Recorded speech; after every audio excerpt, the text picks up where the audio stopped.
Views expressed by Casters Guild members are only the opinions of that member, and that could change from day to day. Guild members may use mature language, but that in no way means they are mature. Listener discretion is advised. The Olympic Games are happening right now in Tokyo, but there's another sport a lot of geeks are paying closer attention to, and it's just as big in Japan. Ready to take another shot at the title? Because that's the spell we're casting tonight on Casters Guild.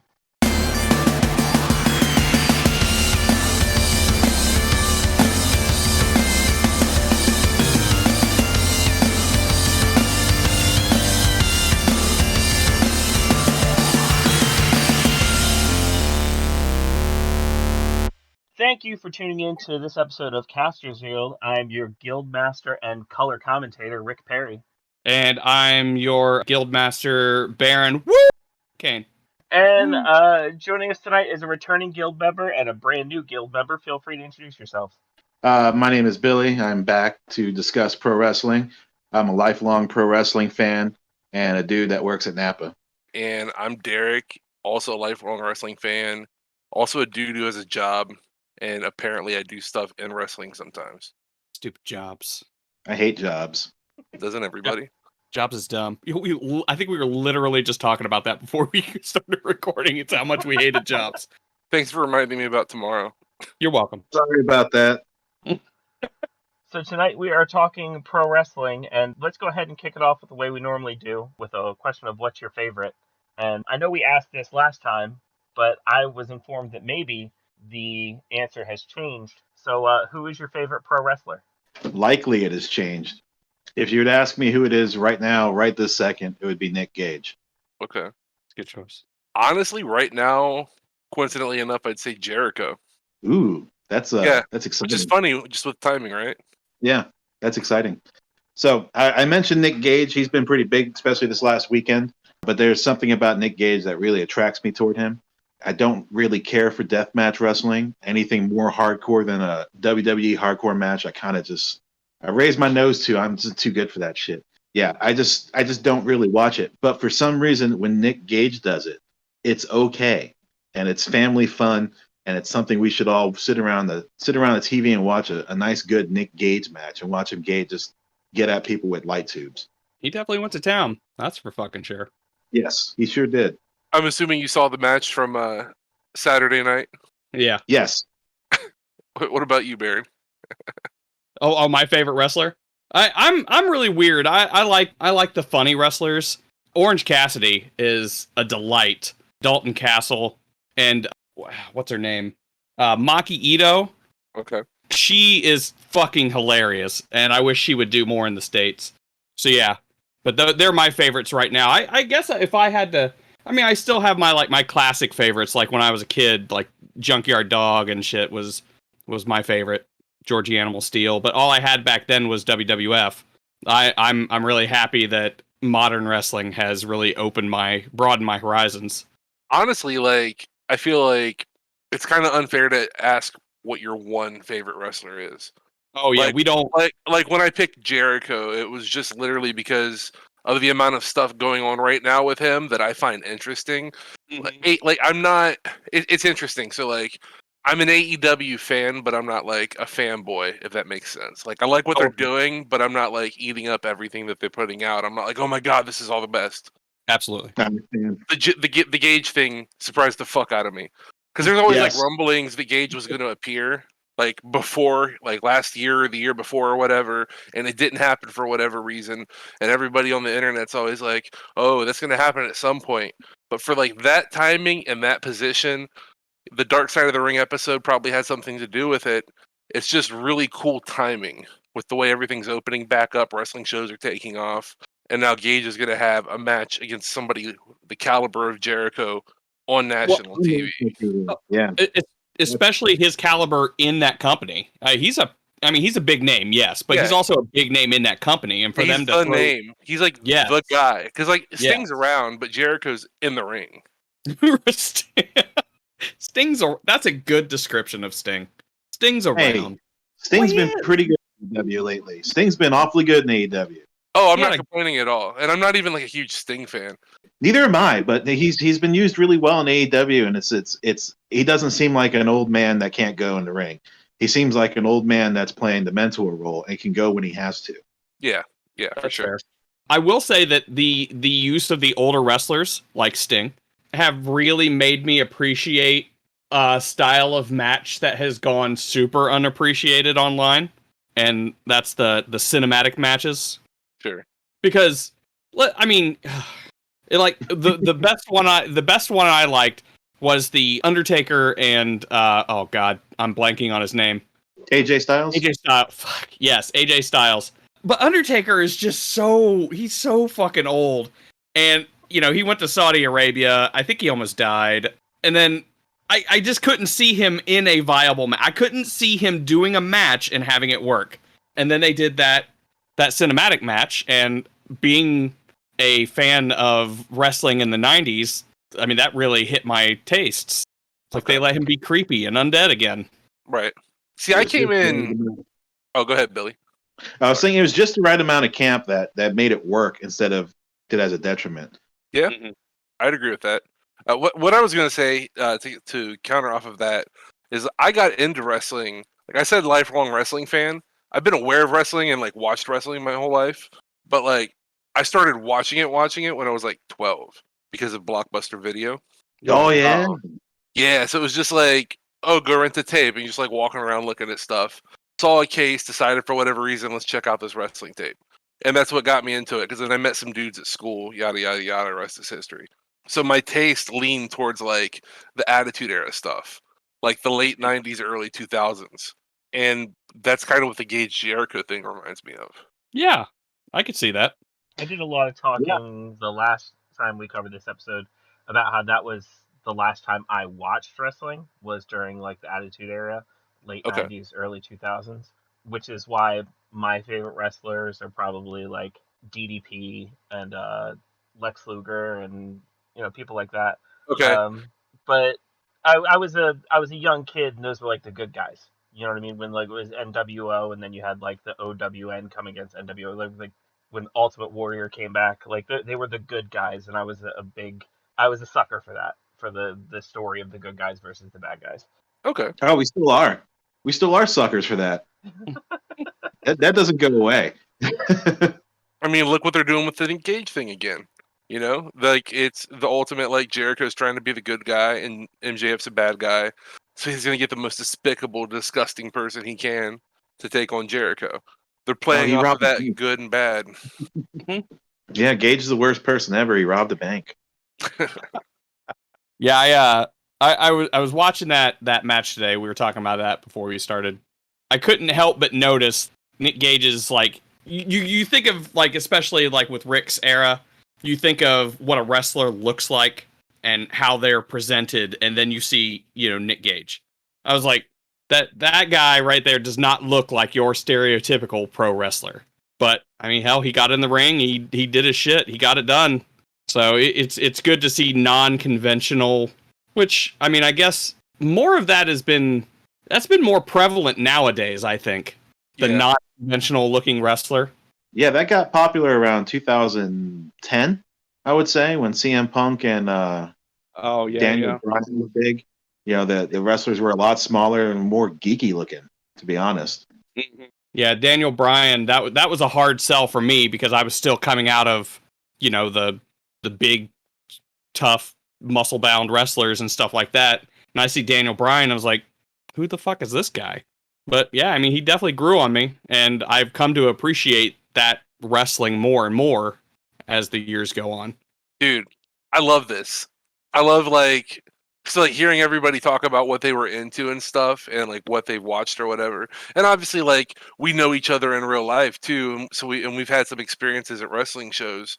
And so I said I got into wrestling when I was like 12, 13. Fast forward, I'm 33. So when I'm like 20, I get into indie wrestling, like Ring of Honor. This is 2004. That's a good Daniel time. Bryan. That's CM Punk. That's a good time. So I watched all of this stuff month by month, buying the ROH DVDs as it unfolded. So then when these dudes started getting signed and they were in developmental, these are dudes that I'm watching their matches and I know their whole move sets and I know what they're about to do. I'm watching them start switching shit up, change their name, change their gear, start putting on more muscle.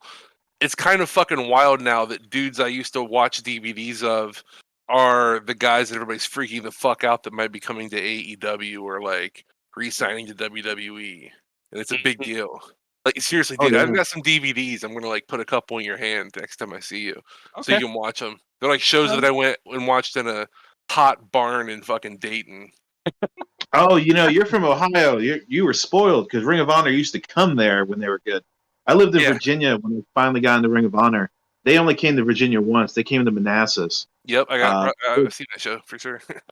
Yeah, it's a great show. It's Tyler Black and Bryan Danielson's second match together. It was really good, except for there's a couple weird missteps in there because it was real hot in there that night and everybody was flipping. Yeah, that's right. It's amazing. It was probably the best show I've ever been to. Takeshi Morishima was there, and Go Shiozaki, Naomichi Marufuji. Those are two of them are legends, and one of them is kind of a legend that fucked up. That's just amazing that there's so much talent in one company at one that period of time. Yeah, Ring of Honor had a fucking insane run. I'd say up to like maybe I'd say 2011, 12. It started to slow down a little. They just had their ups and downs like any wrestling company. You could nitpick anything.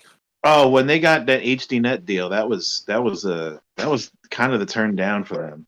Yeah, I feel like when they quit being just a strictly like DVD touring company, and they were worried about even like the big internet pay-per-views and like the Go Fight Live shit they did and all that other stuff. Mm-hmm. It was just like fail after fail trying to stream.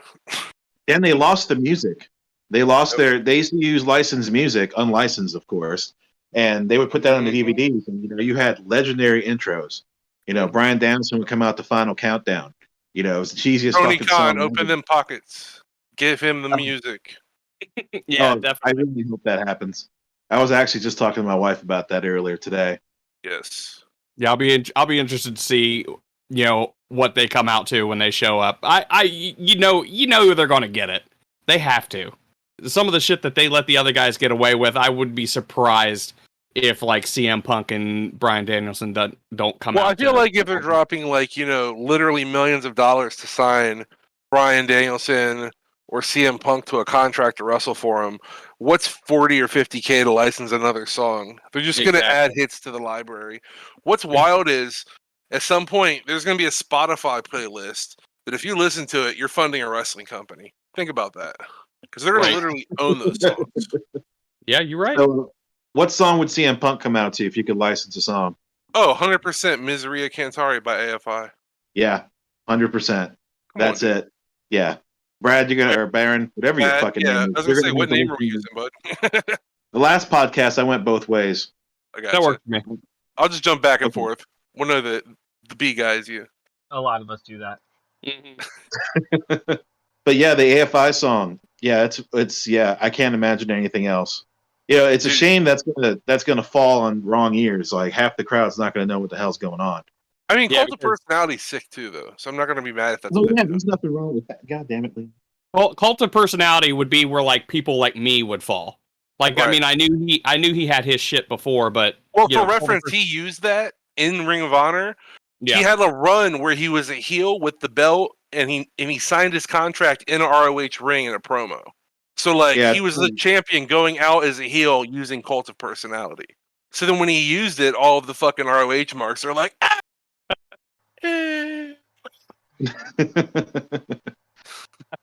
Yeah, that's the Summer of Punk. I got that on DVD. The whole thing. It's quite the thing. It's about 5 shows.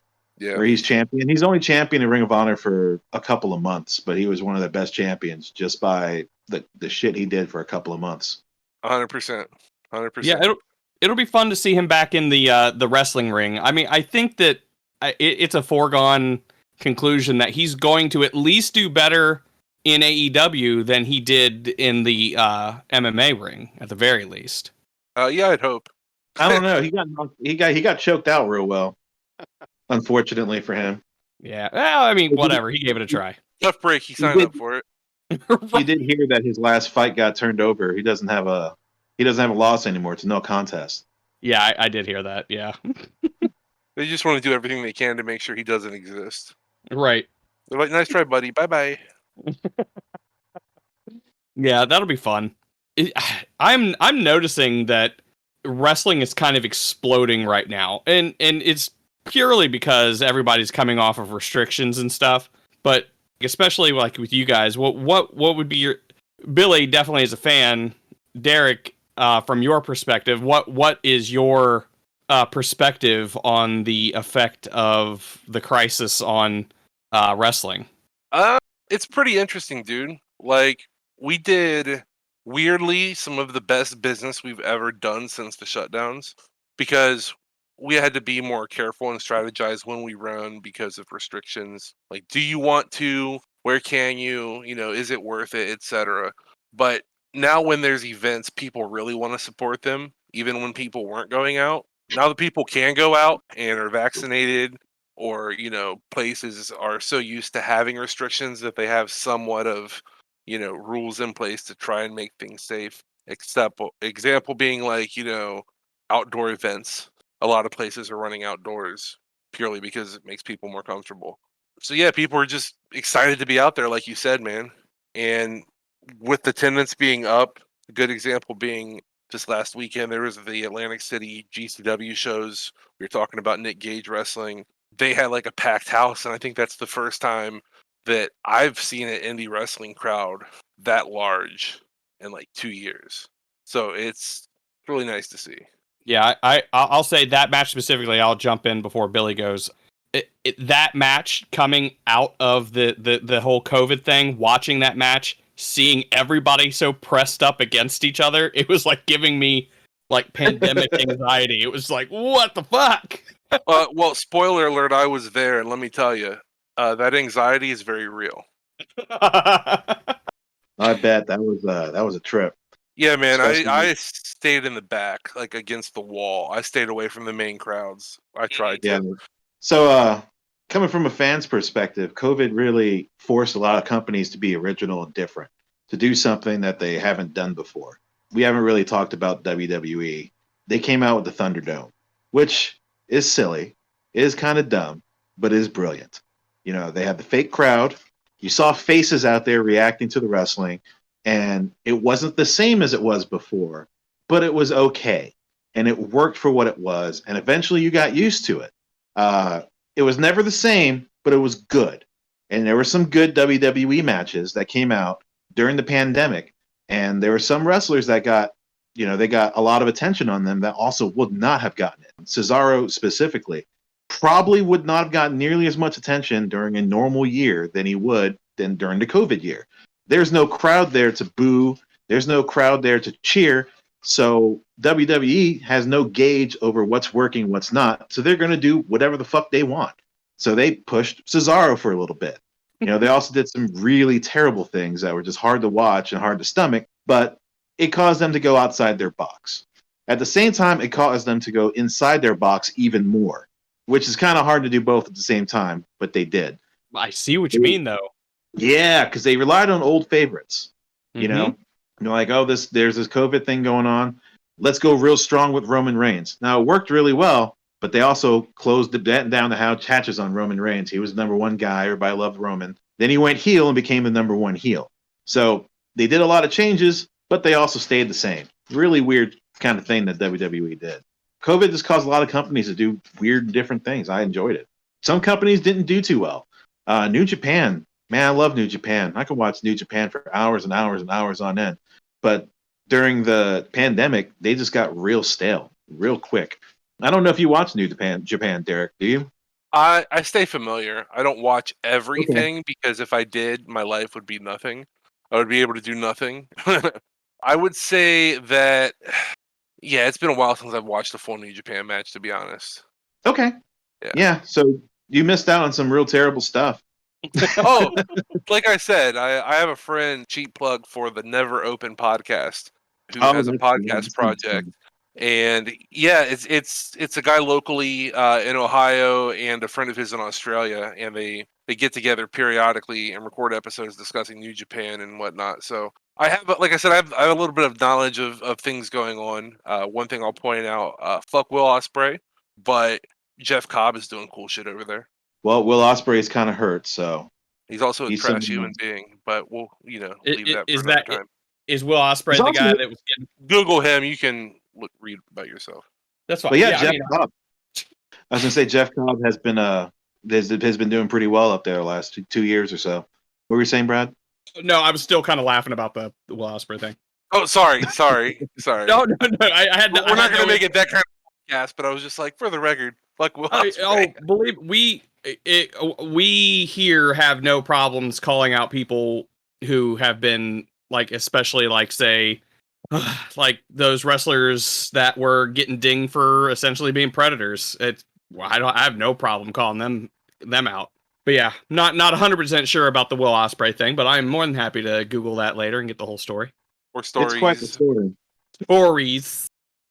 Yay. But yeah, I will say, yeah, you brought up New Japan and like how people were handling the COVID crisis and stuff, which makes me think of like the crowds. And I know I've talked to you about this before, Billy. I may have never talked about this with you, Derek, but rowdy crowds like give me anxiety.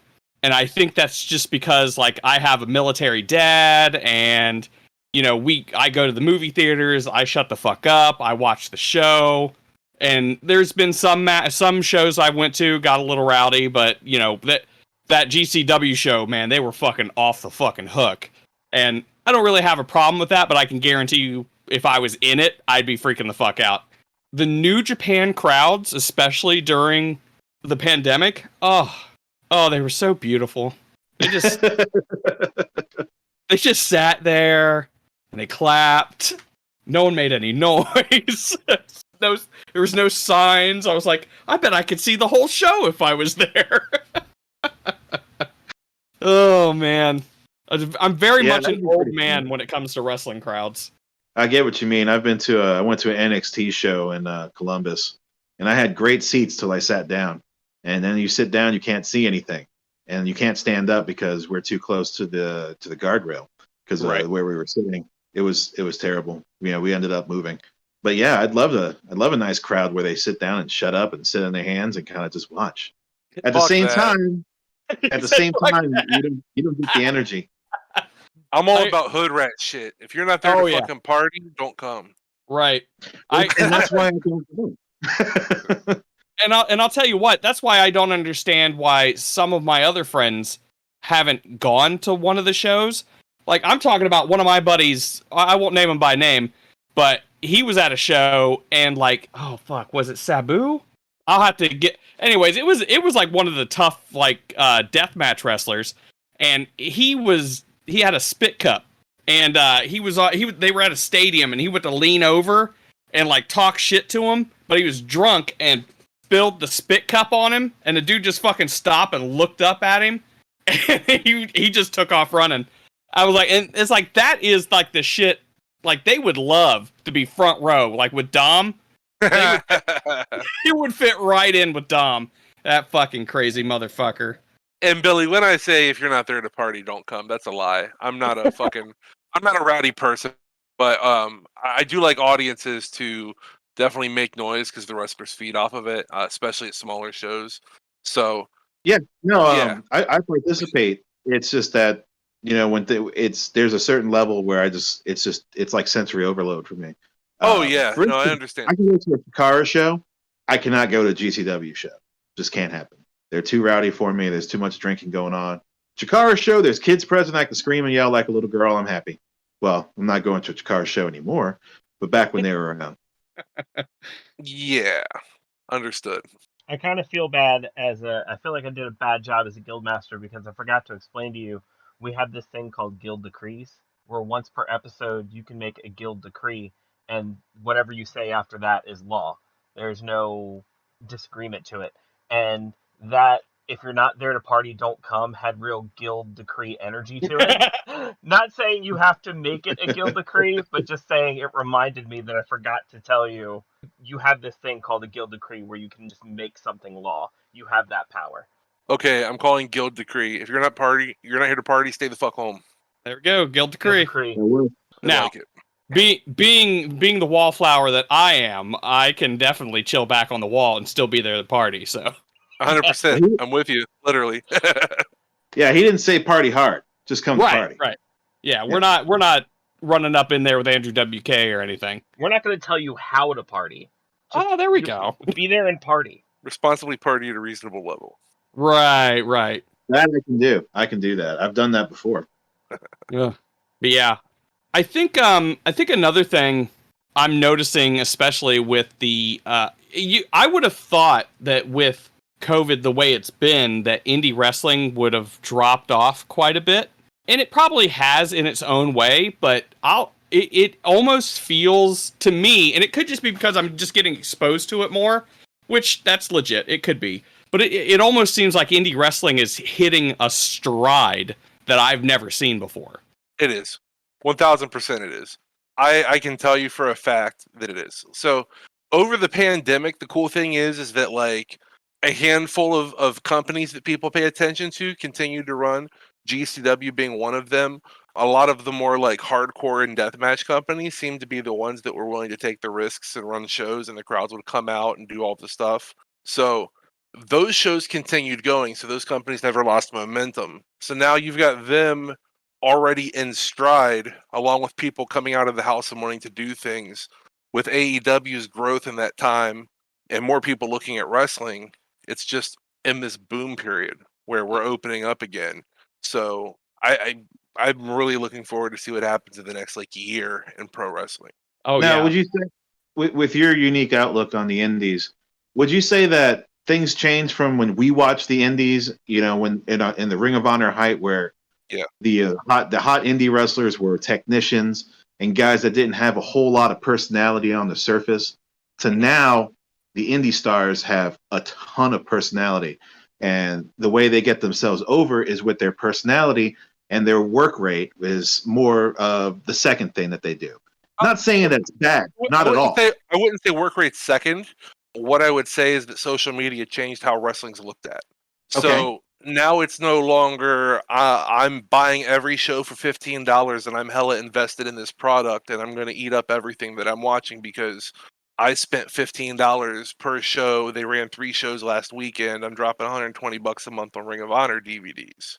You know, so I think that fandom is different now. Now people are more into the individual wrestlers more so than entire companies.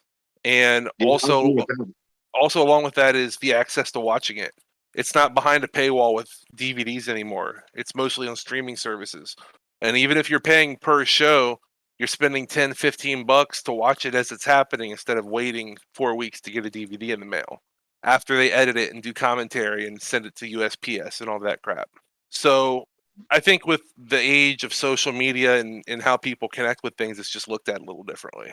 So I'll say, go ahead.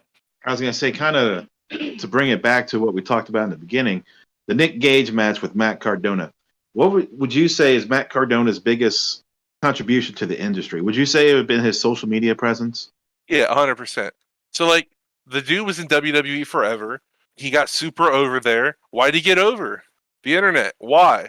Yeah, because when everybody else didn't do shit, he was on every fledgling social media platform. He was making YouTube content that they told him he couldn't do anymore. He was doing everything he could to connect with the audience. He saw that before anyone else. Now you add in nerd culture, the action figure stuff, the fact that they have the podcast, and that all of the people in that community, which is very, very large, the collecting community, are connected on such a wide level that it's a great business move by the company, and the fact that he was willing to do that type of match is pretty fucking ballsy, man. Like, he pulled it off. It's awesome. It's awesome. I never thought he had it in him. Never thought. When it was announced, I was like, oh, that's going to be crazy if they do a death match. Yeah. And then we get closer and it's just being talked about. They're talking about deathmatch wrestling, and he's talking about it on, like, I didn't like listen to podcasts, but I saw news articles where they would quote, like, he was on such and such podcast and he had this to say about how he respected Gage and this and that and the other. And, you know, he didn't take the idea of deathmatch stuff lightly. And then he came out into the venue wearing all white, and immediately everybody's like, oh, it's fucking happening. And not only did it happen, they built the match around it. Everybody thought there was no fucking chance it was going to happen. And then when it did, they went all the fucking way. So yeah, he definitely got the reaction he wanted. Did he? Whew. I don't know if you paid attention at the end when they chased him out of the arena, but we were fucking Yes. standing there. I was like, oh, are they coming? Yeah, they're coming. Fuck. All right, just stand here. Yeah, I'll have to go back and look to see if I can find you there because, dude, I stand out in the crowd when they go out. He like turns around on his way out the doors, flicks off the crowd, jumps off the chair, goes out a glass door, and you'll see me and Jonathan. Jonathan standing there in a fucking unsanctioned pro hoodie next to my giant ass, and the whole mob just runs past us out into the hotel lobby. That's funny. I don't know how I missed you. It's ridiculous. Because I watched it all the way up to that point because I was still having that. I had no idea when the feed cut off either. So. It showed him going all the way outside the glass doors. Amazing. Yeah, they had a good moment of Nick Gage in the ring looking forlorn. Mm-hmm. I'm not trying to get into like storylines or anything like that, but man, the one part that confused me, and I'm not sure who the 5 guys were in the middle of that match. Oh, I can explain that. Yes, okay, cool. Because it's like you had those 1-4 guys come in. I get it. It's a Russian. They're interfering, but then the other guy comes in, beats them up. Yeah, and they made it seem like he was part of that group. He was. But he beat them up. So here's what happened. Okay, go ahead. September 2019, roughly, there was a show in Chicago for Game Changer, and the guy that you're referencing, the one who looked like he was helping Nick Gage, but then didn't, that's Ricky Shane Page. He was their champion basically during the entire COVID era. Those guys around him are a group called 440. I don't know if you recognize a couple of them. You might have seen them at shows in Columbus. And I knew they were from there. They had a Ohio connection. They're all Ohio dudes. I knew it. And they're mostly from the Cleveland area. So they were a heel stable over the whole COVID era. And that was storyline stuff. Essentially, that guy debuted, attacked Nick Gage, stole his physical title. There was a storyline around that. They've had stories where it's been built like there was dissension within the group. That was the whole slapping thing. And then they also have, like, I guess you could call it a sister company. I don't know if they're owned by the same people or not, but Jersey Championship Wrestling, after RSP lost the belt, he got kicked out of GCW and has been working for Jersey Championship Wrestling as a babyface. So, like, he'll be there on the weekends of GCW shows, not on GCW for the past few events, working as a babyface. They've literally just done everything to build it up to where everybody thinks he's the good guy now. So that when that happened, that big-ass crowd ate it up and freaked the fuck out, both when he teased that he was helping and when he did the inevitable bad guy doing bad guy shit. Right. Okay, that makes sense then. I was very confused. That was a culmination of, like, a lot of the diehard fans that were there, because they do on their own without the Matt Cardona buzz and all the people coming for just that. You know, they draw sizable crowds close to that size on their own. So a lot of the diehard fans that were there for that was like a culmination moment of like 2 years of storytelling. Okay. Yeah, I will say like especially with me, when I have a hard time keeping up with all of the indie stuff, when they have overreaching storylines like that and it culminates into something, it's like, I have no clue what's going on. I understand. Just make the wrestler bleed. The internet keeps you clued into stuff that you didn't watch. Right. So that Ricky Shane Page is the whole reason that Ohio as a state is kind of a heel in certain companies. Yeah, fuck Ohio chants are a real thing. Yeah, fuck Ohio. And it's kind of hard as a promoter who gets invited to go to Game Changer Wrestling's collective, and they're like, you want to run a show? And I'm like, yeah, I'll do it, but you realize my logo is the shape of Ohio right now, right? Nice. What do they say? Yeah. I mean, it was cool. People came to the show or whatever. We didn't have any trouble because of it. But I just thought it was kind of ironic that they put it on the poster. Definitely. That is funny. Yeah, Ohio is like the number 3 heel in all the indies. Yep. Yep. Just the state. Just the state itself. Ohio's been a pretty good presence in wrestling for quite a while, though, hasn't it? And by good, I mean, I don't mean, babyface or heel. Obviously, I mean, we've had some good people come out of the state, and we have the Ohio Valley Wrestling is actually in Ohio, right? Nope. Louisville, Kentucky. Okay. Well, I'm still claiming it because it says Ohio.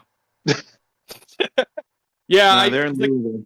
yeah, I realize Ohio Valley is a big thing, and it's not Ohio per se, but I don't know. I've always had a good time in Ohio, like with some of the indie shows I've been to.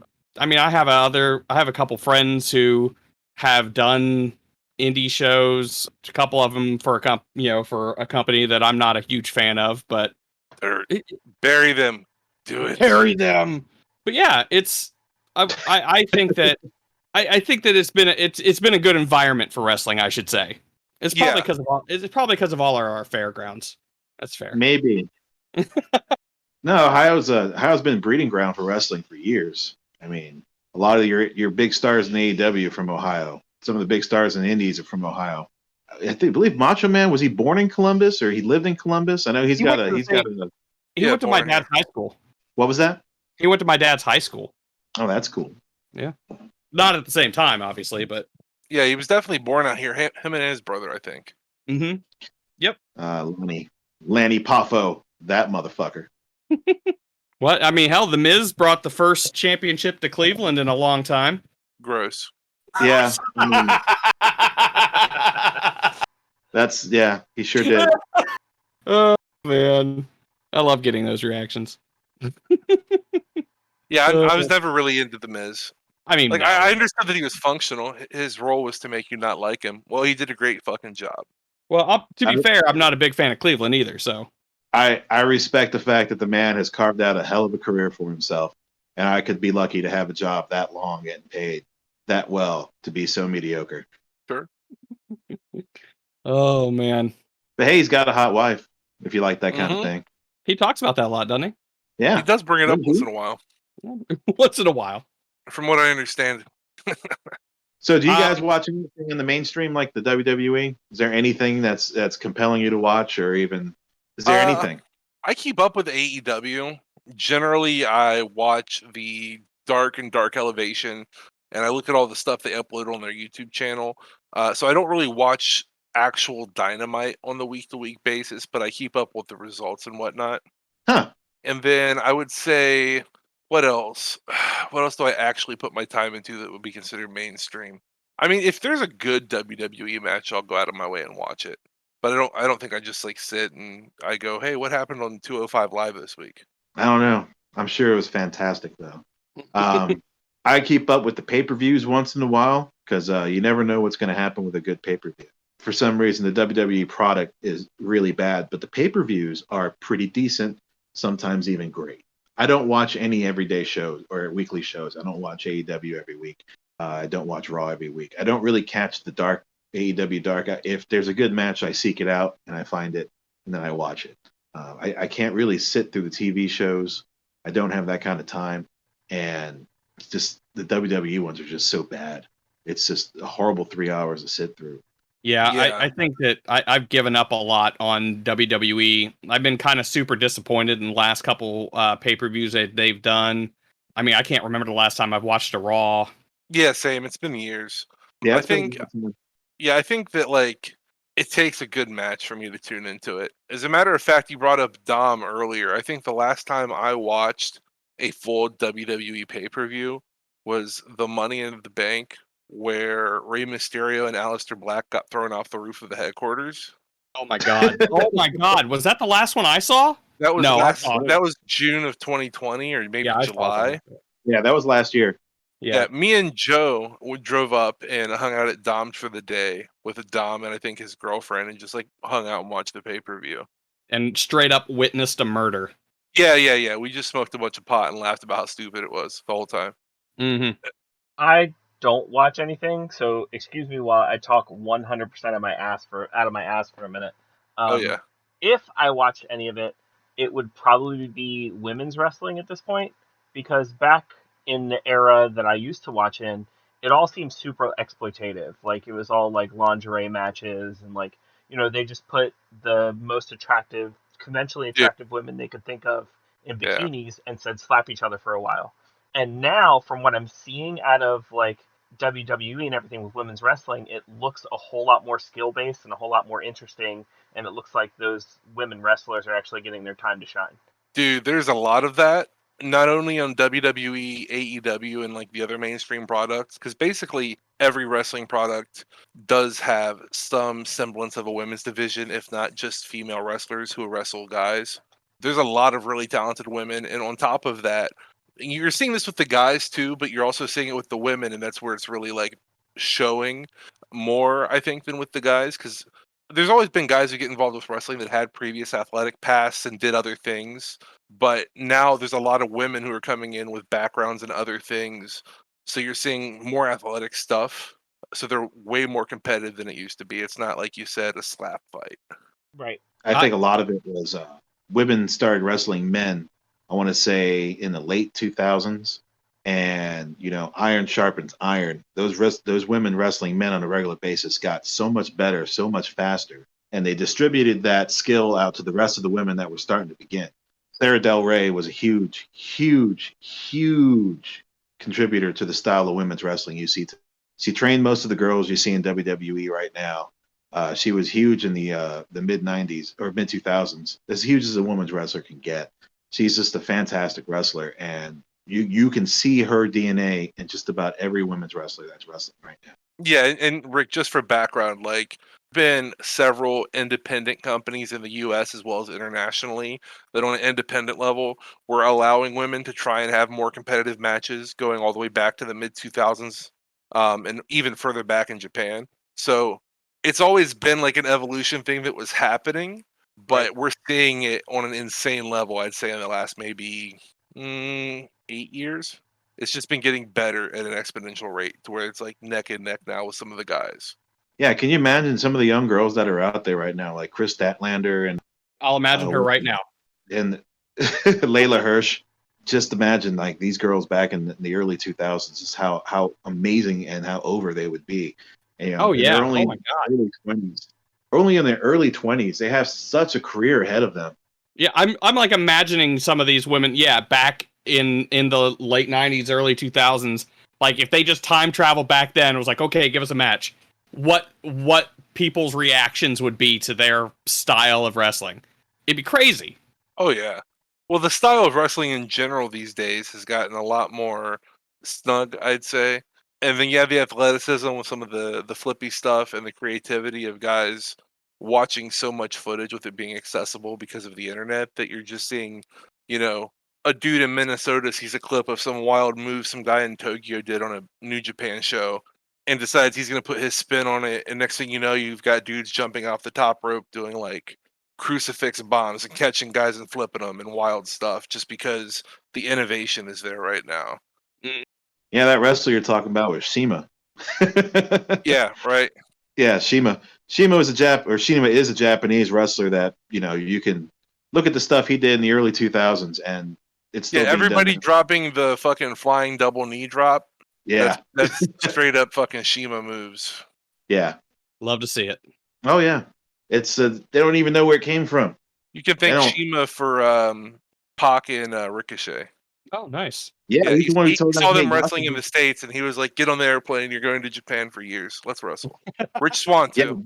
Yeah, both Ricochet and Pac, they were skinny little dudes until they went over the Dragon Gate and worked with Shima, and they came back huge compared to the way they were, and just amazing workers. Yeah, I'm glad that I like to think that the world of wrestling is getting smaller, and while it's doing that, it's getting bigger. It's been huge, bro. It's been huge for years. Right, yes. But it's like it has been huge, and it's definitely but each kind of section has had its own cultures and influences and stuff like that. But what I mean by the world getting smaller is that the connections between them are forming, and those influences are spreading, which is actually just making it even bigger. And it's been amazing to me to see all these different influences coming in to, into the States, and it's been great. And it's been good seeing more like Japanese wrestlers. I mean, the AEW has like a whole European thing going on, or British thing or something. I didn't even know German wrestlers existed, and then that fucking crazy bastard. Oh my god. Yeah, Walter. Yeah. That guy. Good lord. Yeah, good lord. He's just a slab of meat. Yeah, But yeah, he's a thing you think of when you think of wrestler. It's fucking Walter, that guy. yes, yes, He looks like the one German kid off The Simpsons if he grew up angry. yes, yes. I wish I knew his name. Oh well. The reference not as good if you don't know the name. I've been actually trying to remember it, but anyways, it's going to come to me in about 15 minutes, and I'm going to say the name just out of nowhere. So just be ready. Utger All right, Zorker. Huh? we'll be ready for It's anything. That's his Uther. name? Yes, Uther. Utger Zorker. I was way off. And Well, he's that's a always hell of a got name. like a bar of chocolate or a Mm-hmm. squishy or something. Somebody took his chocolate and then he grew up to beat the dog shit out of people for it. If we get anything from its podcast, it's going to be Walter fan fiction. Oh, yeah, man. definitely. Let's see the I fan art. really Put him in wish some I knew yellow you got- skin. Don't give people those ideas. They may fucking do it. I've seen some weird shit. Ugh. So with everything opening up and everything, where are we kind of hoping to see things go? I mean, I'm assuming from Derek's perspective, we're hoping for big crowds and lots of tickets sold. But Yeah, I mean, obviously, that's the main thing is that I hope that people go out and support wrestling when they see it happening around them. Whether that's, the big companies finally being able to get their sea legs, so to speak, and go out and tour and bring the product in front of audiences that haven't had a large scale event like that in a couple of years. But also on the smaller level, like the independents, like the stuff we're doing around here. So I just hope that people spend their money and continue to support wrestling like they have. From a fan's point of view, something I've noticed a lot more of since the pandemic's been winding down a bit. Companies are working together in ways that no one's really seen since like the mid 80s when the AWA and NWA would have a super show. You got AEW's been working with Impact, who's working with New Japan, who works with CMML down in Mexico. Everybody's starting to kind of dance together and throw a wrestler here and there in another company and seeing what happens. And it's been great. We've had nothing but amazing matches out of it. Nothing really, Kenny Omega has been moonlighting as the Impact World Champion. You got Thunder Rosa was in the NWA. She was in AEW wrestling around in there having great matches. Just all these different companies are now intermingling, and it's as a fan, it's just amazing to watch because all these dream matches or even matches you didn't know were dream matches are starting to happen, or there's potential for them to happen. It's just a great time to be a wrestling fan, and this is all coming from the end of the pandemic when these companies had to fight to survive during this pandemic, and they made all these deals. yeah, I could definitely see that. And with those doors being opened, I definitely don't think they're going to close anytime soon, but I would like to see them maybe open a little further, Derek, I don't mean this against you, but promoters are very fragile when they get to that level. And like New Japan didn't like the way one of their wrestlers was treated in Impact, and they had no relationship for over 10 years. It doesn't take much to close those doors. Yeah, that can definitely happen. But also, I think that also goes with the whole evolution of social media and the level of interactivity. So it comes off as promoters being sensitive, but when in the past have people had the ability to go on a social media that they know is directly connected to the people in charge of a company and just write a giant diatribe about how you're unprofessional for these reasons when the person writing it has no reality check as to anything involved with the situation, whether that's promoting a business, being in control of a live event, crowd control, social media responses, marketing, anything like that. You can literally think of any individual facet of anything and then just decide right now, Billy, that you are a brain surgeon. You know everything about brain surgery because you just decided that you're an expert on it. And while you don't have any college degrees to back that up, you're going to go argue with some medical doctor on a news article about something that you really don't know about because you're passionate about it. And while that's okay, it's never been a thing before where you could just argue with a fucking doctor or argue with a wrestling promoter. So people that are feeling strongly about things have the ability to express them. And then the people that have control over said things that people are passionate about have the ability to see it. So it's one of those situations where it's like, people know that the promoters are going to see it, so they're going to say crazy things on social media, and then the promoters will or will not react to it, and it will or will not affect the product. And you see a lot of interesting things happening because of that. Right. Different perspective, I guess. No, I got you. Now that goes back. That goes real well back against our back to Nick Gage and Matt Cardona. The big hoopla over the end of that match when they were trash thrown in the ring toward Matt Cardona. Mhm. There's two sides of the story of that's just fucking awesome and that's just really fucking dangerous and shouldn't happen. Sure. You know, Yeah, that's I mean, I definitely see both sides of it, and I mean, as somebody who was there in person, I never felt unsafe. And to anybody who has a strong opinion saying that it was like an unprofessional thing, because that was, I think, Dave Meltzer went on Twitter. Oh yeah, I saw that tweet. And was saying that he felt the company was unprofessional for letting it happen. But I'm like, dude, did you not watch any of the like WCW, NWO stuff? I'm just curious. Like, were all of those people in the crowd at WCW pieces of shit and garbage human beings because they threw beer bottles or cups at Hogan and Nash and Scott Hall? Or they tried No. to stab the Freebirds. Right. Like, didn't people bring fucking burners to shows in the South with the intention of shooting a wrestler in the 70s? Like, what are we fucking talking about here? Didn't the guy get stabbed? Which one? Which Yeah, time? sure. What year are we referencing? Everybody puts man. things on a high horse. And because they know people can listen, they're just going to fucking stick their chest out and say it because they got followers.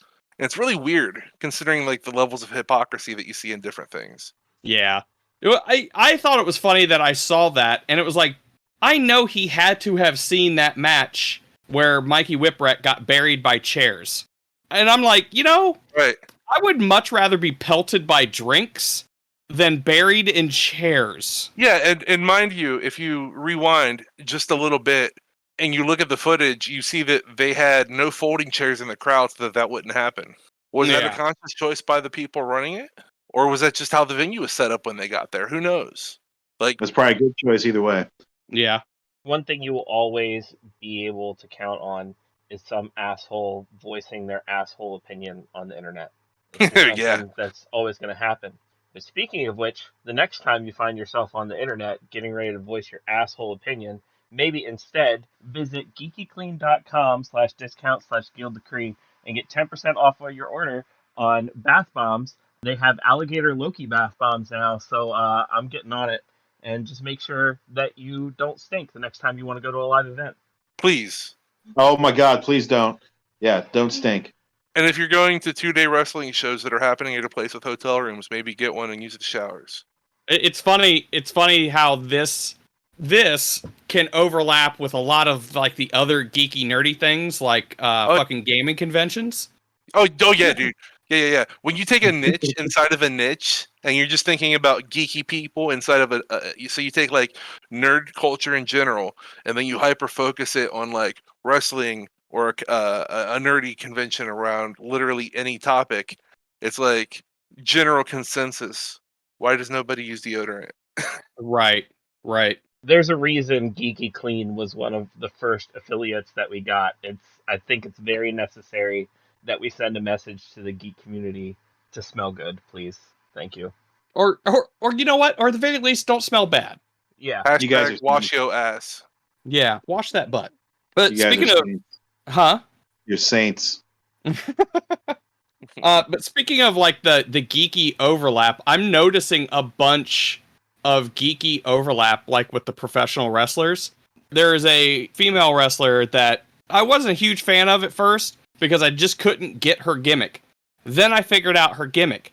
She's a World of Darkness LARPer, and she's bringing that into the ring. Ember Moon. I couldn't figure out what the fuck she was trying to do, and then I was like, oh, everything she's doing, she's just a geek.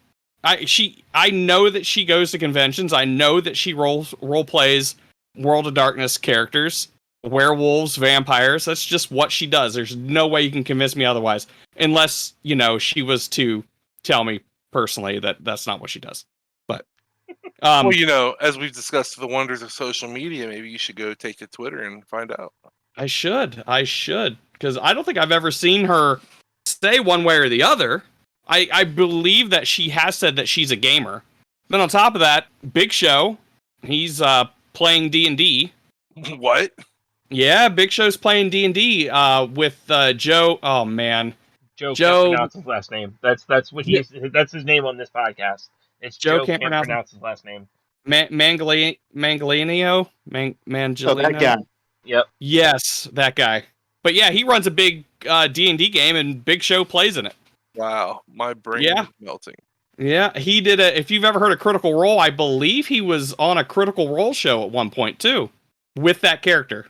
And then, you look at, oh man, which one of the New Day is the one that Xavier Woods. Xavier Woods, that's it. AKA Austin Creed. Yeah, he has his gaming channel, right? Still? Up, down, down. Yep. He's a regular on Acquisitions Incorporated now. Oh, is he? He's just a regular member of their party. Nice. He plays the barbarian who's motivated by cheese. I mean, I can think of worse motivations. Yeah. Amazing. Yeah, I mean, and and that's just those guys. And you know that the overlap has to be more. You know that there are well, I mean, Kenny Omega, what the fuck? Yeah. He's a big video game guy.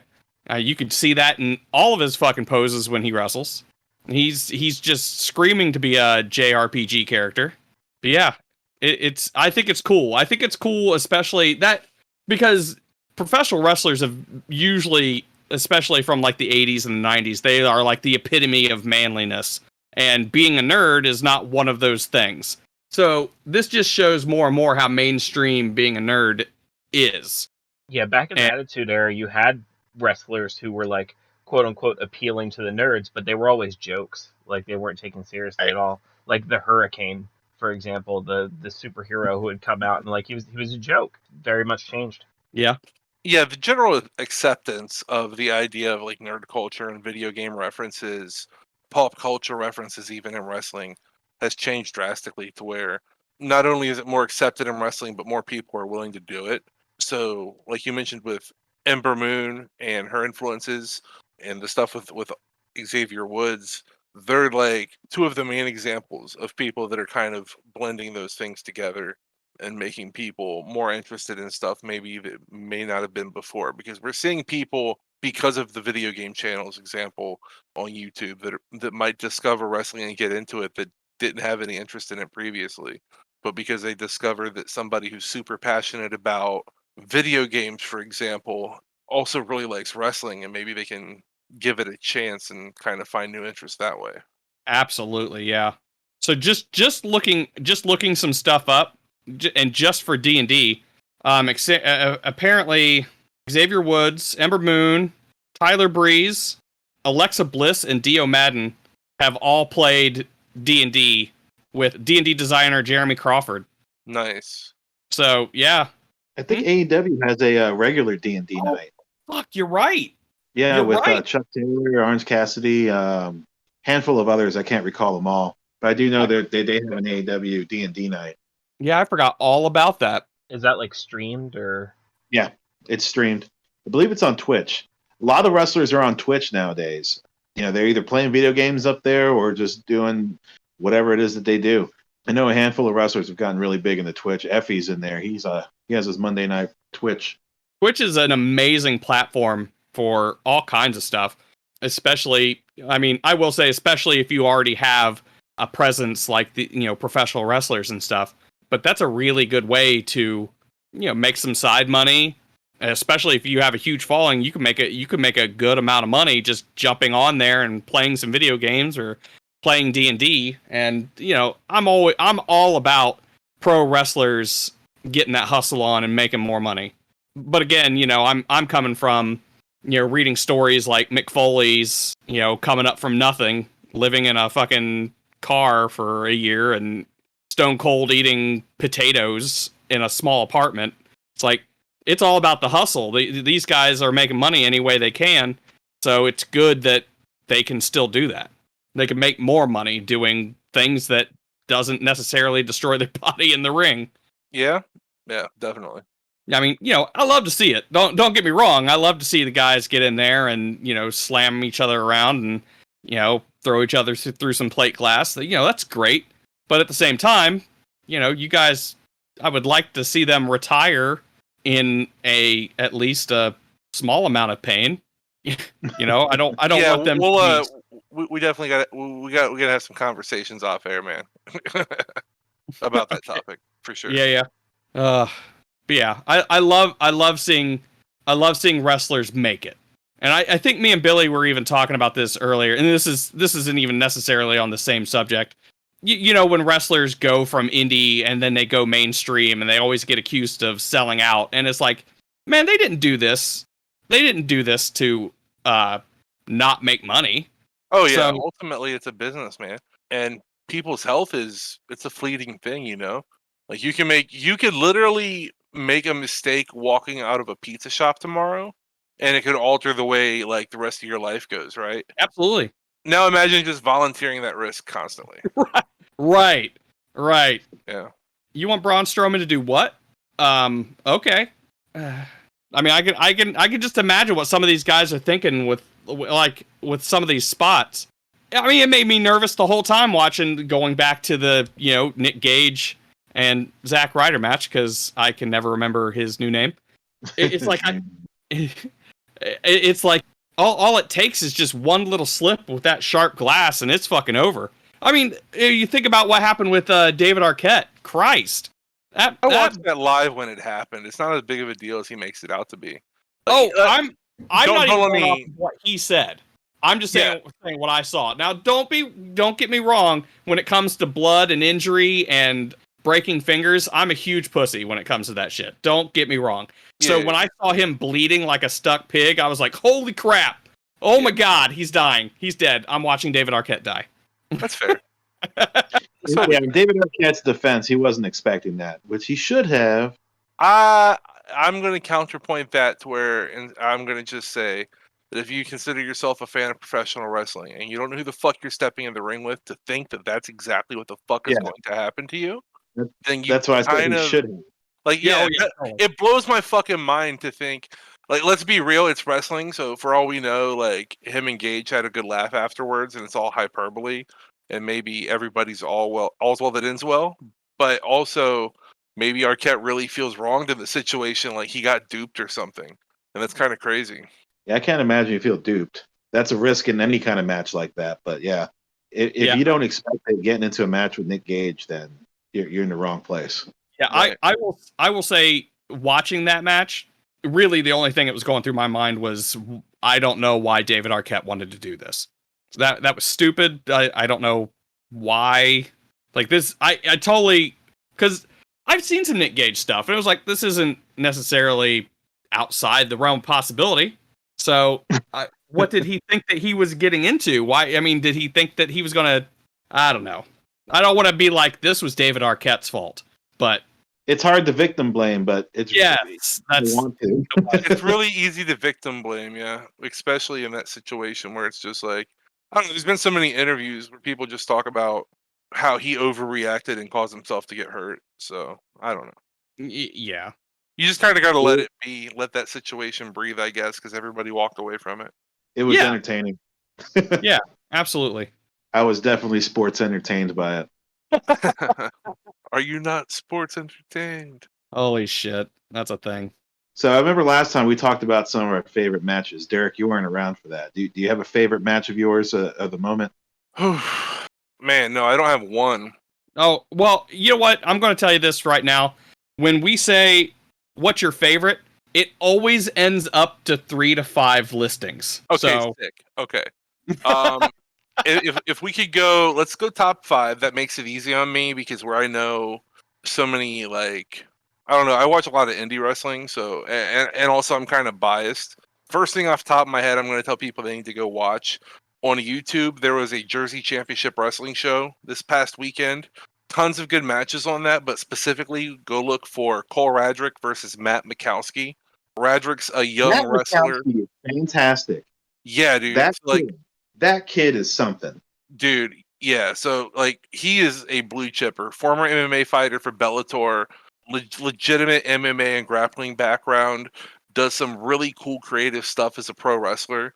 and he's taking on Cole Radrick, who's a young up and coming kid out of the Midwest, and they just put on a fucking banger on that JCW show, Jersey Championship Wrestling. That's on YouTube. You can watch that whole thing for free, as long as well with their other shows. I think they just stream everything for free on the Game Changer Wrestling YouTube channel. So go look for Radrick and Mikowski. I guess cheap plug for independent wrestling TV, because a lot of the stuff that I'll mention is on there.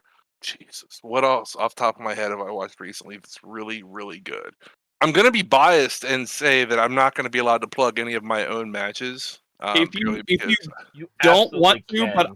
I have Yeah. seen some awesome matches that you've done. and you're allowed to say that, right? Because you view them as a spectator, right? You don't have any skin in the game. So I can't come out here and just spin everything as the greatest thing ever, because I'm obviously biased. That's fair. If you want to hold yourself to that standard, I totally respect that. Yeah, Yeah, I don't know, man. Your matches, that's fine with me. Well, I'll just say, as an overall encompassing thing, check out Unsanctioned Pro. We do shows in Columbus. We've done shows in Indiana and Florida, and we're trying to branch out into other places, because I feel like we bring really good quality professional wrestling to Columbus. It might not be everybody's cup of tea, but we do kind of have something for everyone. Other honorable mentions are going to go to Paradigm Pro Wrestling. They're out of the Louisville area in Indiana.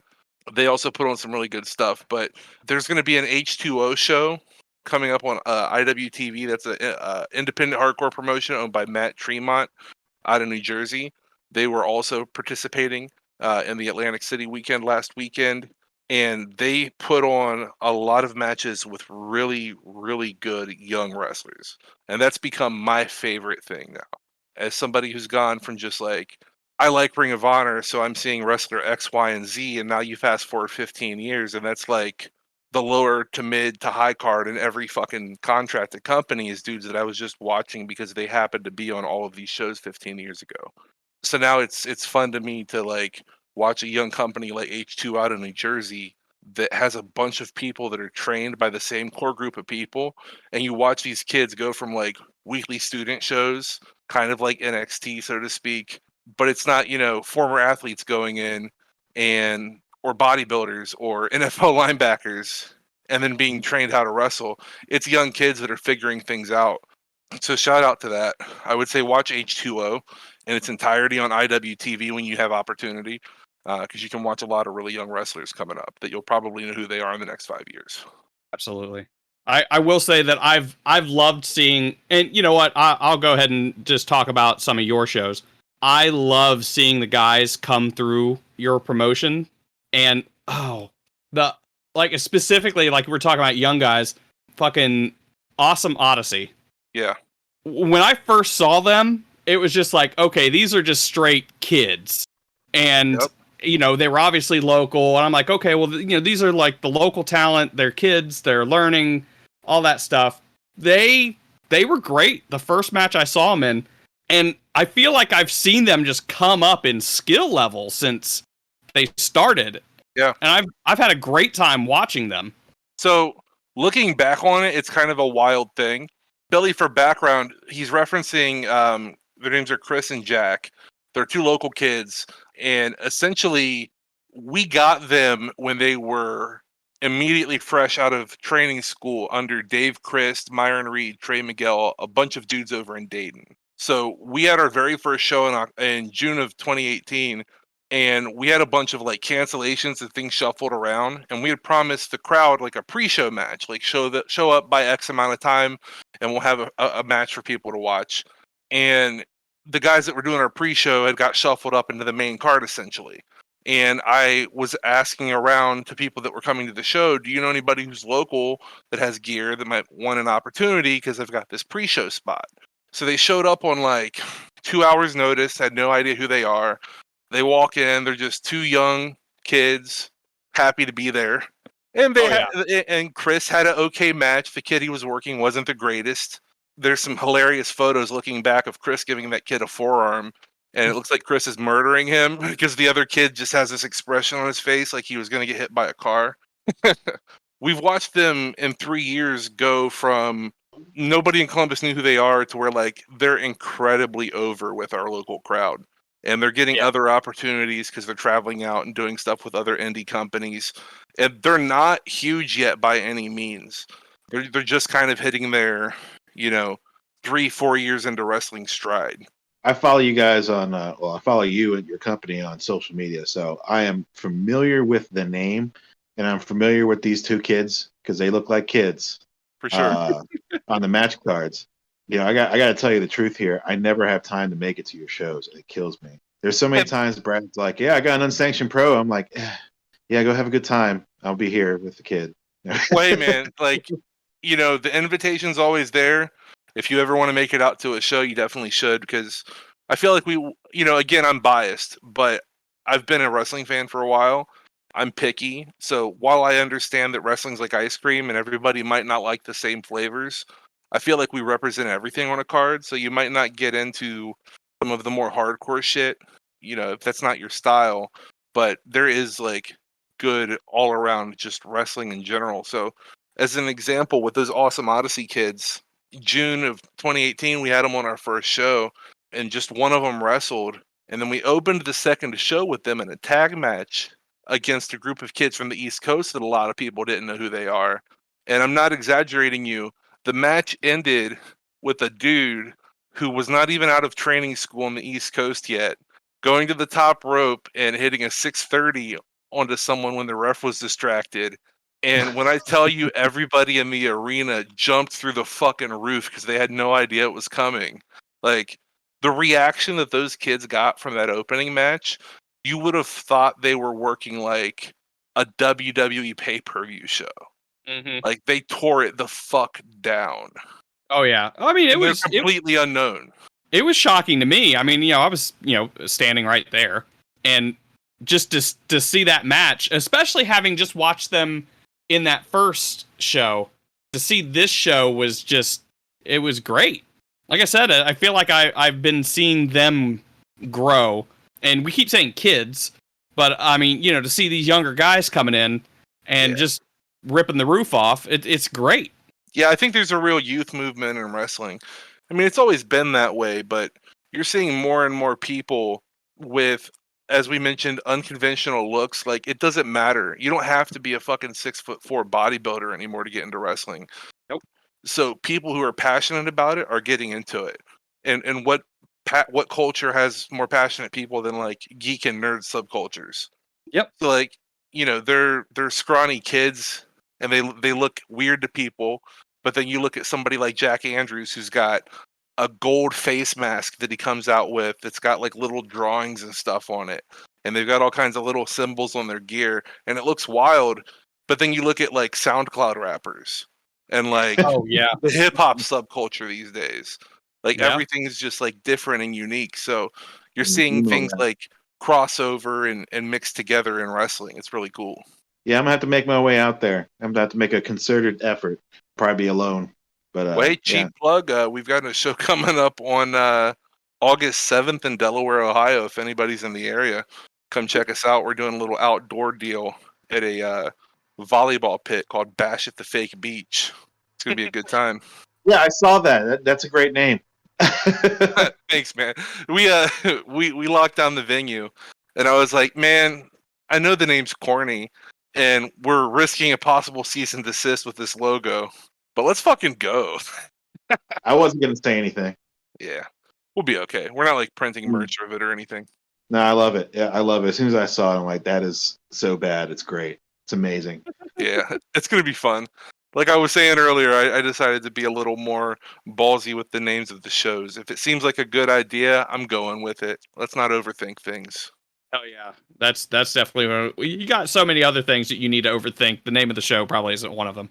Bro, tell me about it. I've been there. I've been doing it the whole time. Every show meticulously titled, whether it's spiteful or not. Oh, what do you mean spiteful? You had a spiteful name on one of your shows? That's crazy. You know the story. Now you want me to put it on the podcast. Yeah, so fuck it. I'll say it because whatever. I mean, you guys are a local area podcast. Maybe the guy who's also into this subculture as well, and he'll hear it and he'll go, "Whoa, they're talking about me." Hey, his name's Tim. You're a dick. So Essentially, this guy came to the first show, and Brad, you were there. Yeah. This guy came to the first show, and he was unhappy because an independent wrestling show started an hour late. Right. No. Okay. Wait, so hang on. A wrestling show started late? As Yeah. far as I'm aware, basically everywhere that's not WWE is capable of that. Yes. So we ran in a hot building during the summer, and the show started late. So we're obviously the most unprofessional promotion ever. So much so that 3 months later, at a Ring of Honor show, he saw another fan who's now a good friend of mine wearing one of our shirts and took it upon himself to go up to him and be like, "Why are you a fan of those guys?"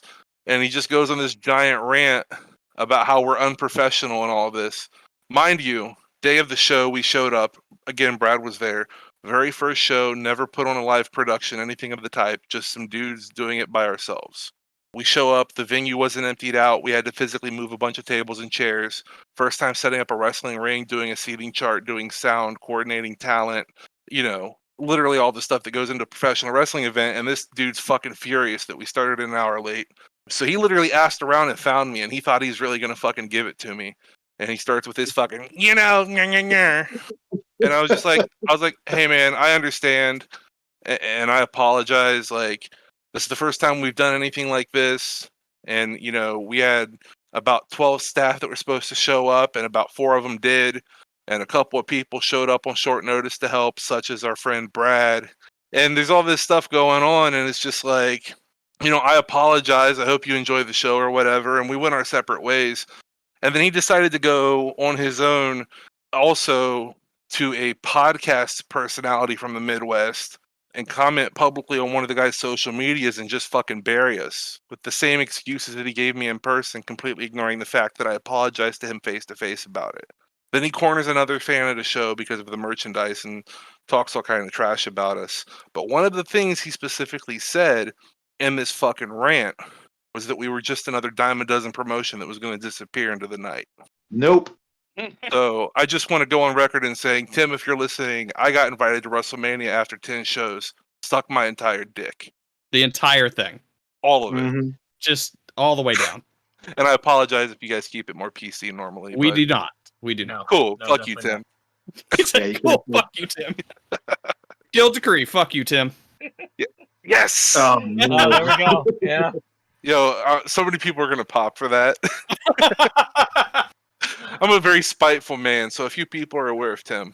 Look, if we ever get big enough to have merch, one of our first merch shirts, when I tell people this, is going to be a list of our guild decrees, which means somewhere on that shirt is going to be, fuck you, Tim.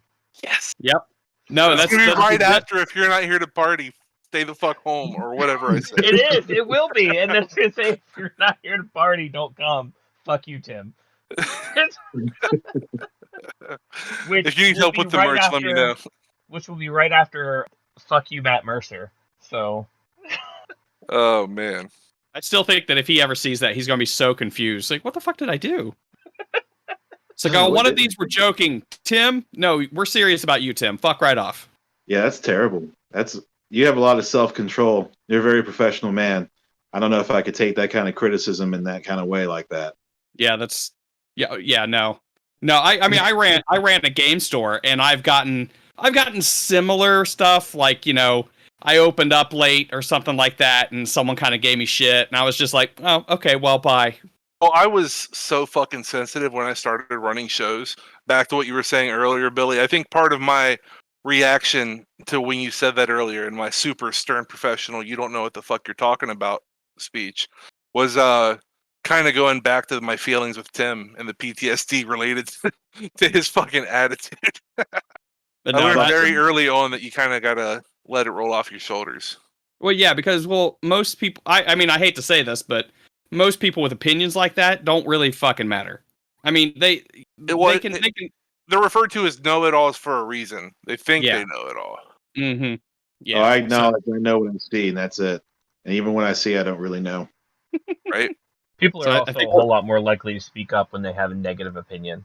Like, if people like what you're doing, a lot of times they just won't tell you. They'll just be like, in their head, they're like, they're doing great. I hope they keep doing what they're doing. It's because 90% of the time, nobody's going to take the moment out of their day to respond to the good comment. right? Right. So if you open up anybody's social media, let's say there's 100 comments, 95 of those comments are going to be negative, and there's going to be 5 of them that might be like, "Hey, good job." If you look at the things that get responded to, either by the person who's on the receiving end or other people around them, it's going to be the negative stuff. Nobody's going to be like, "Hey, man, thanks for saying good job." Yeah. But they're going Right. to take the time to be like, "Well, you made me feel bad because I really tried hard on this." And people would rather go the easy route and just have negative interactions with 100 people than have good interactions with 5. Right. That's fair. Yep. So maybe we should just. I think I'm going to start referring to those people as Tims from now on. Fuck yes. Oh, I'll give you his last name off air if you want to use that too. Oh, sure, yeah, that'll work. I remember you, Tim. I'm always watching. I see you on Twitter getting dunked on. Fucking Twitter. Yeah, Twitter's a fucking mess. Yeah, I wasn't shocked years later when I saw him having interactions with people online, and they were going rather poorly because of his lack of social skills. That's where things go south. Tim, that Poor motherfucker. Tim. Getting Piece of shows shit. named after him, getting dunked on Twitter. Where does it stop? It doesn't stop until he stops. He won't. He's gonna. If he ever hears this podcast, he's just gonna enjoy this whole part. You know he is. Oh, dude, his dick's so hard right now. Oh my god, he's just he's going to town on himself. We might actually get our first hate comments. Oh. Yeah. Oh, that would be great. Man, I'm retweeting the fuck out of this with "Hey Tim" and putting a point down arrow. You got to put a timestamp on it too. Oh All yeah, right. definitely. For sure. Yeah. I got it. Oh man. I might even like government name him on Twitter. Hell, I might add him. I know his at now. We'll see how man. bold I'm feeling. Right. It just takes one weird night and you'll be all over it, I'm sure. Well, hey man, he ran concerts at his church one time or something, so he knows what he's talking about. Okay. Concerts at his church. Wow. He knows how to run a show. So, what have you found to be the hardest thing about running a show? That there's not 7 of me. Oh man, The fine That's art the of hardest delegating thing. is something that I've had to ease into. And I'm I'm glad to see that you are doing it now. Yeah, I mean, I'm a very stubborn person, and if I want something done a certain way, and I don't trust the person I'm talking to execute, and I feel like I have to supervise them, so I might as well then do it myself. So when I use the phrase DIY in our marketing, I'm not fucking kidding. It's me. I'm the king of Photoshop. I'm the king of social media. I'm the king of merchandising. I'm the king of booking. I'm the king of talent relations. Literally anything to do with the company, I probably approved it. And you have a day job. Oh yeah. Well, duh. How else would I be able to lose money on independent wrestling shows? you're an office of one. Yeah, man. Well, I've got some help. Luckily, I've made some friends, and such I said is the art of delegating. I do have a co-owner who's equally as financially reckless as I am with this. So, like I said, either we've got giant balls or deep pockets. The world will never know.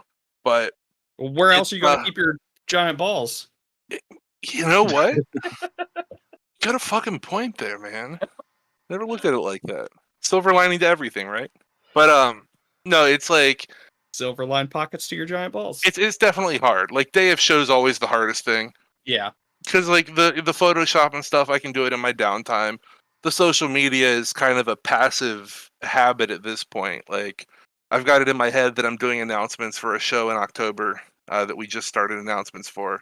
So I know that like once or twice a day, I'm going to spend 20 minutes on my phone fucking off, cross-posting graphics and whatnot. But day of show's the roughest thing. We've been fortunate that we've got a little fan base and we've got a core group of people that not only buy tickets but come and help us out at events and whatnot. So it works out now that there's a little more people hands-on that understand what the fuck's happening. That's awesome. Yeah, definitely. Yeah, I will say like there in the beginning where it was me and maybe like one other dude doing ring crew stuff, but then also, Dylan. You and Dylan. Well, Dylan wasn't there like the first show, but Dylan definitely. Yeah. Well, he was there. Dylan was there. So fuck it. Shout out to Dylan and Ashley. I'm gonna send them the link. To Oh this. yeah. That's actually what I was working up to, was a shout out to Dylan and Ashley. Sick. Okay, yeah, and their son Connor too, because they'll probably show him this. Oh, he's a good kid. So basically, I met them in West Virginia because, long story short, I knew a guy named Adam Bueller. He was a deathmatch wrestler from Ohio / lived in Indiana most of the time I knew him. He unfortunately passed away from cancer last summer, but he was a buddy of mine on the internet since like 2005, and he started having some success in deathmatch wrestling. And he literally invited me to a show with him in West Virginia, and that's where the idea sparked in my head that if they can do what they're doing in West Virginia at a VFW hall, why am I not lighting Columbus the fuck on fire? So then I proceeded to do it the next summer. So long story short, it wouldn't have been possible without him. But I was at the show and I met Dylan and Ashley. They were a handful of people that I like crossed paths with, and we actually like had a conversation because I was gonna have my first show, and I had been going down and helping by bringing our equipment and running sound and doing graphic design for this company in West Virginia. And they were just like, "Oh yeah, you're a cool dude, and you're booking some dudes we're familiar with. Like, we'll drive a couple hours from Pennsylvania to Columbus and buy tickets to the show." So like, they bought tickets to the first show, came, watched it in the crowd. The second show, because we had such a disaster with the first, they were like, "We'll drive in early and help you guys set up if you want extra hands." And I'm like, they seem like nice enough people. Why not? But they bought tickets for like probably 4 or 5 shows after that. They just intended on coming. And at a certain point, I just looked at Dylan and Ashley and I was like, I mean, if you don't really give a fuck about having a seat in the crowd and you're okay with like jumping in there and pulling out a broken door or a ladder or like grabbing a broom during the show, like you can just stop paying and just like come hang out. And then now it's evolved to like, hey, we're still not sure why we got involved or invited to go to the collective in Tampa, but we have a minivan if you guys want to jump in it and go with us and be staff. So like that blew their fucking minds because they're literally fans, and they walked into the collective with me, and I just handed them crew badges, and I was like, "You guys are helping out for the next 3 days until we drive back." That was so awesome when I saw you guys got into the collective. Dude, yeah, it was very unexpected. Know you. Very unexpected. It's one of those things where I think that it's a combination of me not being a piece of shit, doing good business, people that I've worked with and talked to and spent time around have seen that I'm not, a negative influence, in combination with putting on good shows, in combination with having enough balls to do things during the pandemic. Like we ran in Indiana last September, and we drew like 100 people, and a good chunk of them drove down from Columbus. Like we all ganged up and we're staying in the same hotel and shit. And who was there? Me and Dylan and Ashley, like I just named, and a couple of other people drove down to Ring Crew, and then a bunch of fans got rooms. And then right before we got invited to do the collective, I was knees deep in planning a merchandise funded private taping hardcore tournament because I wanted to put out content to provide to people. But at that point, in like literally the beginning of the year, I didn't feel comfortable running anything in front of people. But I did want to provide content and money to wrestlers. Obviously, I'm not just going to make a pile of money and light it on fire for entertainment, because I could have just done that and taped it and probably made more money online. You're not lying. But I was like, no, I'll do it the smart way. People can sponsor a wrestler. So like people have watched that show, when the wrestlers come out for their entrance, under their name it says who gave us a small sponsorship fee, something reasonable that fans could do to sponsor that wrestler who was then in a tournament. So then people are, it's not gambling per se, but they're like, oh, I sponsored so-and-so in this 8-man hardcore tournament. So when that tournament's happening and they're watching it online, they're like super into it because that's their guy. They're personally invested. Yeah, but then we also like made up money by doing merch drops. So like I designed a couple of t-shirts, a beanie, there was soap, a lighter, a poster autographed by everybody in the tournament, physical copies of the DVD, stickers, pint glasses, like everything I could think of. I don't know if I mentioned it, but soap. We had literally a lime green bar of soap, margarita lime flavored, handmade vegan soap with a fucking death metal unsanctioned pro logo that you could buy for $12. And the point of it is, you buy this merchandise, I'm immediately using the profits to order the merch on pre-order, ship it to you, and then use the leftover money to pay the wrestlers to do this show. That's awesome. So I do have to say too, real quick, when you said the soap was lime flavored. Yeah, margarita lime. You mean scented? Now I have to ask. I can't confirm or deny. Okay, because I'm not gonna lie, I've seen other people talk about your soap, and they said flavored too. So you saying it, I'm starting to wonder if it really was fucking lime margarita flavored. Maybe I just like typed it in the marketing wrong, and I mean, people just maybe. kept saying flavoring, or maybe it's just like a Freudian slip that everyone's making. But Oh, no, it's it's absolutely scented. But I mean, I did have COVID that first part of the year, so maybe I chewed on it and didn't know the difference. I thought it was a candy bar. Nice. Bet it tasted amazing. Yeah, I had COVID the end of last year, so I didn't have like a sense of flavor for like 3 months. It was great. That would have fucked me over. Yeah, it was pretty whack. My sense of smell and sense of taste are very important to me. Right. Unnecessary. Oh well. I'm glad things are getting back on track for everybody though. Yeah, man. So back on on that subject of back on track and things getting back to it. Like I mentioned earlier, we do have that show on August 7th. I guess that's going to be the main thing I want to leave everybody with, right? Yeah, definitely. Try to come out to that if you can. Go to 614wrestling.com.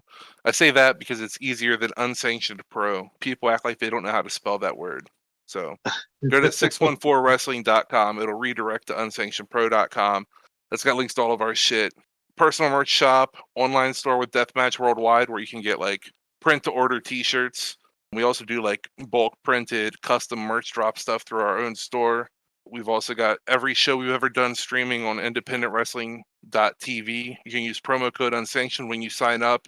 You don't get a trial or anything, but that does help us on the back end as far as like tracking that, you're checking out their services because of us. And like I said, that does go a long way to help us because we hope for the streaming gods to shine upon us once again and broadcast a show from Columbus to the world. And yeah, that's it for my cheap plug section. I'll let us go back to casual conversation. Well, I will say, as an additional plug, if anybody's listening and ever wanted to meet one of your guild masters, that show will probably be the one to do it. Oh shit, you're gonna make it? I'm gonna definitely try. I can neither confirm nor deny because it may involve using a sick day at my day job. Oh, right. How about we actually make a concerted effort for both of us to make it? That would be Then great. We can carpool. And I may even bring the Spawn with me. Yeah, do it, man. I'm We may assuming have to she had fun, right? She had fun the last time that she was Oh around. my god. Yeah, she had a lot of fun. Well, she actually made best friends with what's her name? She was one of the wrestlers that wrestled at the show. No, she was there. I don't think she wrestled though. Okay. Do you recall what she looked like? Was she British? Okay, yeah. That was a lady there was a British lady booked on OWA that afternoon. Yeah, okay, then that's who it was. She made best friends with her. Right on. But I mean, after the show, she was talking with all of us, you, Casanova Valentine. Yeah. I think Casanova Valentine was amazed how much of a person she is. Right. Yeah. And not just a kid, because she was there just holding a conversation. Yeah, standing on a table, looking him eye to eye, straight up holding a conversation. What's up, man? Right. So yeah, no, she had a lot of fun. She's definitely one of those. She's definitely an introvert. She doesn't like to go out, but once she gets drug out, she has a good time.